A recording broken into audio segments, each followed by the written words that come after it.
लहंगा उठा के तड़ी सटा के ना पुलली ना हो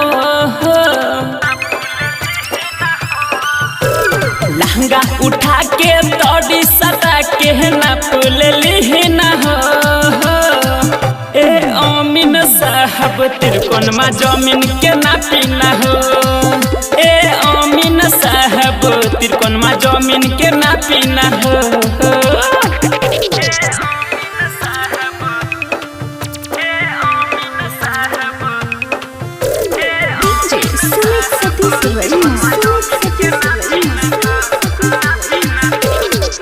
कितना लंबाई चौड़ाई नाप के बता दी बानी हम या ना पड़े खुद से समझा दी कितना लंबाई चौड़ाई नाप के बता दी बानी हम या ना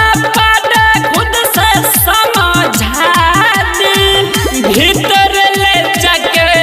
सही से नापी हो लहंगा उठा के भीतर सटा के नाप लेली ना हो ए अमीन साहब तिरकोन मा जमीन के नापी ना हो ए अमीन साहब तिरकोन मा जमीन के नापी ना हो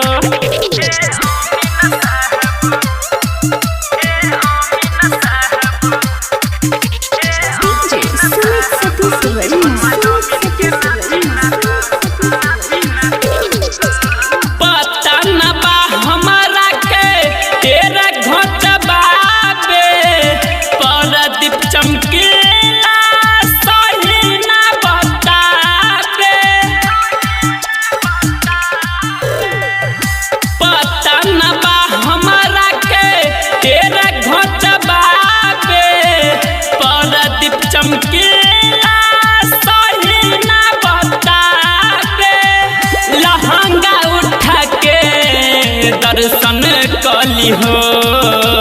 लहंगा उठा के भीतर सटा के नाप लेली ना हो ए अमीन साहब तिरकोन मा जमीन के नापी ना हो ए अमीन साहब तिरकोन मा जमीन के नापी ना हो